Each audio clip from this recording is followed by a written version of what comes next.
So this is 10 things to let go of to live a happier, more peaceful, and just overall more fulfilling life. At the beginning of every new year, I tend to spend a little bit of time reflecting and journaling about the biggest lessons. And one thing that I always try to identify is what I am really ready to let go of. The things, the people, the mindsets or circumstances that I do not want to bring into the next year or into any year moving forward. As I was doing this journaling practice, I really recognized that in general, anyone could leave behind most of these things, and it would make such a significant difference in our level of happiness and contentment and satisfaction in life overall. Number one is fear of judgment and worrying what other people think. And the first thing that I want to say here is that this is a very normal human response. So more likely than not, this isn't going to be something that we can completely let go of forever and never have experiences where we fear judgment or worry about what someone else thinks. That being said, one of the biggest things that I recognized for myself moving forward is that I do not want to make decisions in life based on what other people are going to think about the decisions that I make and if they are going to judge me based on that decision. I'll give an example. I have been living in Washington State and had been working a job for the past year here and had made the decision to leave Washington State recently. And I was really nervous about talking to the woman who owns the business that I worked for. We had talked about a lot of different things that we planned to do together to support her business. And so I had this really deep-rooted fear of disappointing her or being judged based on the decision that I was making. But at the end of the day, I know that I cannot make my own life decisions based on fear of disappointing someone else or based on fear of being judged. I was talking to my mom and she made a really good point that in life, sometimes we are going to have to disappoint other people in order to not disappoint ourselves. If we go about life always making choices and making decisions based on what other people want or not disappointing our parents or our society or whatever it may be, we aren't living our own life. We're just living a life to meet the expectations of other people and other people's ideas of happiness and other people's expectations of what we should be doing. This is something that I talked about in my last video about the different lessons that I've learned starting a YouTube channel. It's just something that has been very prevalent in my life for a very long time. In the past, was always someone who tended to be more of a people pleaser and worried about judgment, worried about what people thought of me. And that's been a really beautiful aspect of starting this YouTube channel because you don't really have a choice. There are going to be people who judge you. There are going to be people who don't agree, who don't like what you have to say. And it's actually been a really powerful practice in letting that go or just kind of being okay with it, accepting it for what it is and recognizing that that's just part of the experience and it's just part of the game. So that is one of the biggest things that I am looking to let go of as I move forward into this next year is the fear of judgment, worrying about what other people think, and more than anything, letting that fear actually affect my own choices and my own decisions in life moving forward. Number two is staying in your comfort zone and not allowing yourself to move through experiences or moments of a little bit of fear or even a little bit of anxiety at times to get to the place that you want to get to be the person who you want to be. And this whole idea of the comfort zone can truly be one of the biggest things to hold us back from true happiness in life. And it's interesting because when you think of the comfort zone, you think, okay, well, it's comfortable, so how could it be that bad? But it's not necessarily actually a space of being comfortable. It is more so what your body and your mind and your nervous system is used to experiencing. So no matter what that is, that becomes your comfort zone. If someone is used to being in an abusive relationship, or maybe they're used to a financially insecure kind of situation in life, or they're used to being surrounded by people who are not necessarily uplifting or motivating to them. Even if those things aren't necessarily comfortable, that has become their comfort zone because that is what they are used to. And that's what the mind, the body, the nervous system understands.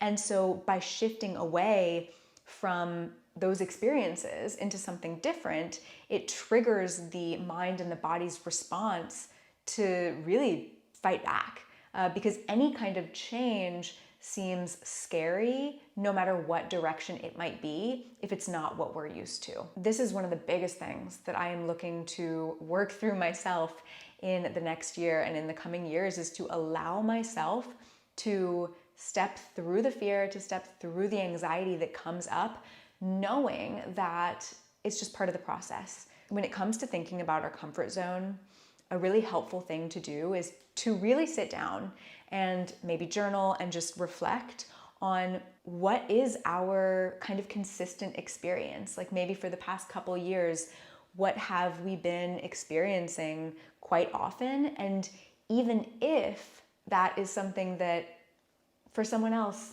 might be outside of their comfort zone, are we personally in a space of stagnancy and of just kind of being comfortable or complacent, regardless of what it is that we're doing? And how can we take the steps to move outside of that space and continue to grow and evolve? What does that look like for us? So that is a really big thing for me, is allowing myself to take these steps to really continue to grow as a person rather than just staying who I have been and where I have become comfortable. The third thing that I am letting go of, and what I know 100% will make for a happier life, is releasing excess stuff and clutter and just things that I do not need, literally things in this situation in my life. As someone who has traveled for the past 6 or so years, I think I have fewer things than most people, but I still feel like I have too much. And when it gets to the point for me where I'm traveling from one place to the next, whenever I look at all of my things, whenever I'm packing things up, I just recognize all over again that I have more than I need, that I have more than is necessary. And so a really big goal for me in this coming year is to really do my best to sort through everything that I own and really only keep what brings me true, genuine joy. There's so many things that we keep because we think we might need it, or because someone gave it to us and we feel like we have to keep it out of almost like owing that person.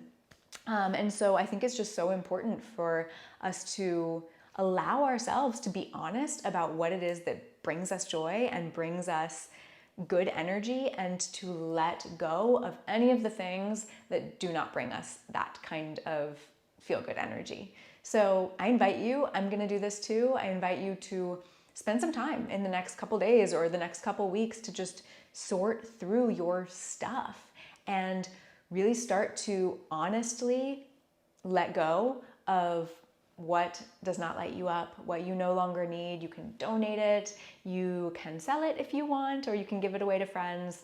But when we release all of this clutter, it just opens up so much space for new and better and more fulfilling things, or even people or circumstances to enter into our space. So that is the next thing that I plan on letting go of to be happier moving forward, is just all of the excess stuff that I do not need. Number 4 is negative or toxic relationships.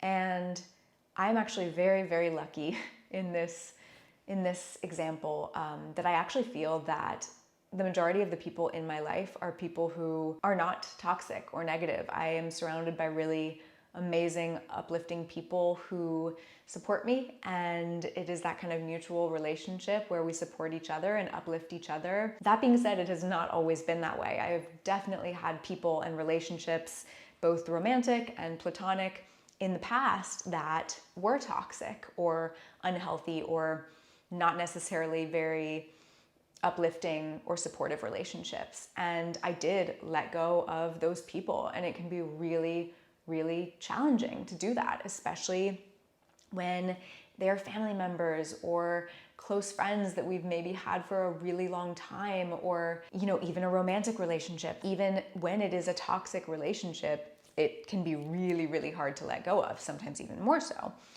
depending on the nature of that relationship. So that is one thing, thankfully for me, that I kind of have already let go of, but I think we always have the opportunity to continue to evaluate our relationships and see how we can be more supportive to the people that we care about, and how that can continue to grow and evolve, how we can continue to grow and evolve our relationships and let go of the ones that do not serve us. And again, this just goes back to energy. When we make space by letting go of the things or the people or the circumstances that are no longer serving, we open up space for what is meant to come in. I know, especially with romantic relationships, it can be really, really scary.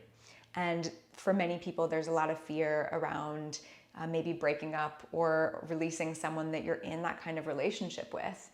But by doing so, you are opening up this energetic space for someone who is actually more of a match. And by not releasing that person, not only are you affecting yourself, but you're affecting them as well, right? You're also not allowing them to find and be with the person that best serves them. So just something to consider, something to reflect on, and that is the next thing that you can let go of for more fulfillment and more happiness, is the people and the relationships that no longer serve you. Number 5, and this is one that I actually know is not going to resonate with everyone, and that's totally okay. This is very much something that I have come to realize for myself, something that I am going to be letting go of for my own happiness moving forward, is actually working for other people. This is very individual, and I know that there are people out there who are very, very happy and fulfilled working for other people, building success for other people's businesses that they might feel really genuinely aligned to, or they really love. And are happy to build that kind of success. However, this is just something that I have recognized for myself, is that I can never quite find true fulfillment working for other people. And I know that I am just the kind of person that needs to be doing my own thing. I always find the most joy and excitement and happiness when I am building up something that I am passionate about, that allows me to connect with other people, but it's kind of coming from my own space of creativity based on my own values. And I've worked with so many amazing, amazing people. I've worked for some incredible businesses, but it just never really ignites that spark the way that I know working for myself and building my own sense of success will. But I would love to hear your thoughts. So comment below, let me know if you are someone who really finds joy and fulfillment no matter where you're working, as long as it's something that inspires you, or if you are also someone who really needs to work for yourself and build your own thing in order to find that kind of highest level of happiness and success. Speaking of success, the next thing that I'm going to be letting go of, and I highly, highly recommend you let go of as well, are outdated paradigms, outdated narratives around what it means to be successful. Success does not mean one thing. And for every single person, success is going to mean something unique to them, unique to you. But I do feel like we are evolving as a culture and evolving as a society in terms of what it takes to be successful. And it doesn't look like what it used to look like. You know, In the past few decades, there kind of was a little bit more of a set way to build up to a certain level of success. And with where we're at this point, it can be achieved through literally anything. Anything is possible at this point. You know, there are people who are millionaires because they're eating food on YouTube and it's like people are listening to them eating food. So it really is this stage of life where anything is possible. And it's so important that we let go of these old narratives that tell us that there's only one way or a handful of ways to achieve success. You can literally do anything. Whatever it is that your heart desires, you can achieve success in that way. And I actually believe that moving forward, that is what we are shifting into. We are shifting into more of a paradigm where we need to be doing the things that bring us joy and lift us up. And that is what is going to bring true success and happiness. So figuring out what that looks like for you, what does a successful, fulfilling life look like, and going all in and trusting that you can achieve it. Also releasing any outdated paradigms or beliefs or narratives about money. One thing that I have noticed very strongly as I have traveled and worked in a lot of kind of holistic spaces, yoga spaces, plant medicine, wellness, is that there's a lot of opinions around money and spirituality, especially, or money and wellness. This kind of belief system that if you're in this world of helping other people or doing something spiritual or doing something around health and wellness, that you either can't or shouldn't be making a certain amount of money because it's not spiritual. And I just think it's time to let that go. It is time to release that narrative because money is not bad. Money is inherently a very energetically neutral thing, and it really just depends on what we choose to do with it. You can make a lot of people's lives so much better. You can help so many people when you are financially wealthy or abundant and prosperous, when you are able to accept that kind of wealth for yourself. So it doesn't matter if you're spiritual or, you know, in this kind of field where you're supporting people with wellness, whatever it may be, you are allowed to receive and you are allowed to be financially successful, wealthy, prosperous. And so just letting go of those outdated beliefs around success and money, I think is going to bring a lot more happiness into our lives moving forward. The next thing that I am letting go of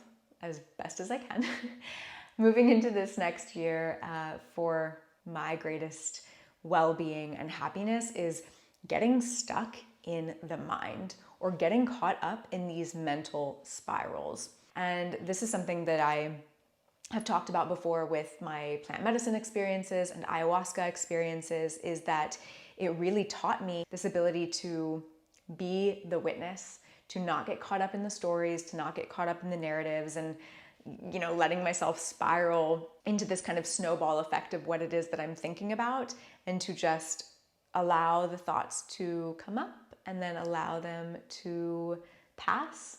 Allow myself to experience whatever it is that I'm experiencing emotionally, but not to get caught in the stories. This is a really, really big one when it comes to happiness. If we can allow ourselves to be more of a witness to what is happening around us and what is happening within us, rather than being attached to it, I promise you, your level of peace and happiness will actually skyrocket. This is something that I've noticed as I strengthen my practice of meditation. And one thing this year that I am more committed to is a daily yoga practice. I have always loved yoga, but I kind of fell out of the daily practice of it. And this makes such a huge difference for me because it allows me to calm my mind and get out of my head. So I invite you to think about how you yourself can just be more of a witness in your everyday life and not get so attached to the mental stories and the mental constructs, and see how this makes a difference for you. Number 8 is self-doubt.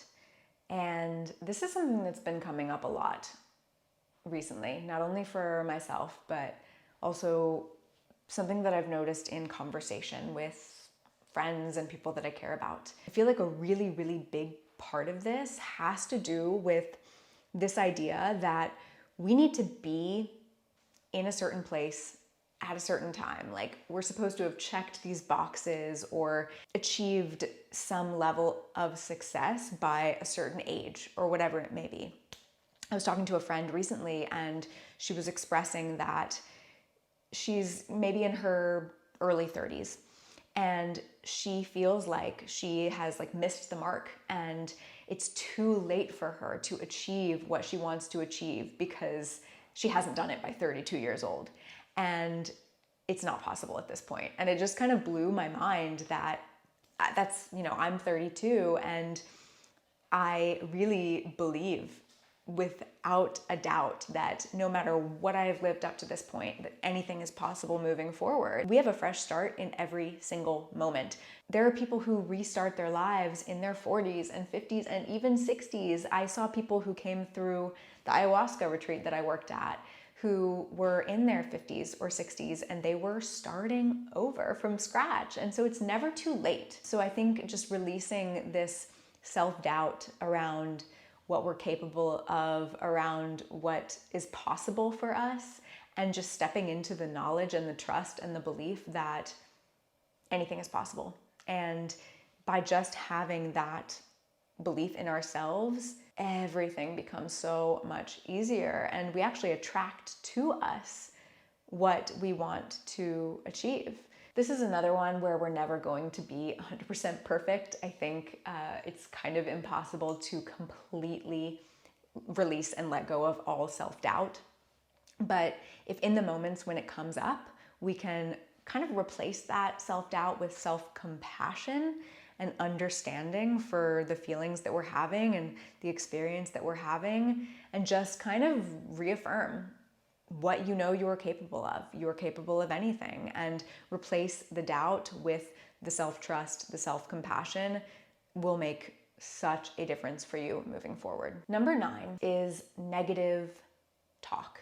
And this is both negative self-talk and negative conversation, negative talk with other people. I would include both of these into this category. So of course, the negative self-talk is absolutely huge. The way that we talk to ourselves impacts every single aspect of our lives. Letting go of this kind of negative self-talk, it can be really, really challenging. And that is something that takes time, because when we've been doing this for years and years and years, or even a lifetime, we have kind of built this structure in our brain of how we talk to ourselves. So we have to rewire our neural pathways in the brain. We have to restructure the way that we are used to speaking to ourselves. So it takes baby steps, but one thing that really, really helps me here is when I notice that I am saying something mean to myself, I literally will stop myself and talk back. I will say that that's not true. I will replace it with something kind. I just kind of have this conversation with myself to replace the negativity with kindness and compassion. And I find that that really helps, rather than, again, spiraling and going down these kind of negative pathways. So releasing the negative self-talk as best as we possibly can, but then also releasing the negative, toxic conversation with other people. Even if you're the most positive person in the world, it's hard to control what other people are going to talk about. So every once in a while, we are going to find ourselves in conversation with someone else who is maybe talking about something really negative or really toxic. And what I try to remind myself to do in that situation is not to engage in a way that is supporting the negativity. I'm not going to sit there and tell that person not to speak or ignore them or tell them that what they're feeling is not necessarily valid. They may need to express what it is that they're expressing. But what I'm not going to do is add fuel to the fire and kind of enhance their negative feelings just for the sake of having conversation. I can sit and I can listen and I can kind of be that ear for them to express, and then maybe ask them questions and try to dig a little bit deeper, or try to redirect them to think about what it is that they're experiencing in a different way, rather than oh my God, I can't believe that's happening. Yeah, that person is, such an asshole. Like, that sucks. It's easy for us to get caught up in that kind of conversation. But if we can be the person to shift it into a different energy, this is going to make such a difference. Because even if we're not the ones complaining, even if we're not the ones talking about somebody else, by being in that energy, we're still taking it in. And that does affect our happiness. That does affect our mood. The last thing that I am releasing or letting go of moving into this next year is actually too much time on social media, which is ironic considering the way that I'm delivering this message. One thing that I've really noticed for myself, especially as I have gotten into this passion project on YouTube and sharing these videos, is that it is so easy for me to get even more caught up in consuming other people's content, watching YouTube videos, doing all of these things because I think of it as research, or I feel like I need to see what other people are sharing in order to maybe get new ideas and be inspired. But interestingly, what I've actually recognized is that it's very much the opposite. And by consuming so much of other people's content, I am actually losing my own authenticity and I'm losing my own creativity because I'm just looking at what other people are doing. And that isn't necessarily what I'm meant to share. I really want to work on my own expression and, yes, my own creation of content on YouTube, but not necessarily consuming so much of other people's content.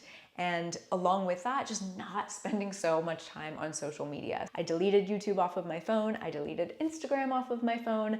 I even deleted my email off of my phone. I can still access that on my computer, but just taking away the access of it, because when it's on the phone, it is so easy to be sitting on the couch and just jump on Instagram, or even when I go out for my daily walks in nature, to start to listen to a YouTube video instead of actually being present with nature and present with myself on this walk, which the time of stillness and the time of silence is one of the most beautiful ways to be inspired. So that is something that I really intend to let go of moving forward, is just all the time on social media, all the time being distracted and consuming other people's content rather than being in this space of creation and inspiration myself. So those are the 10 things that I am letting go of, releasing as I move into this new year and just moving forward in general. Let me know in the comments below what resonated with you.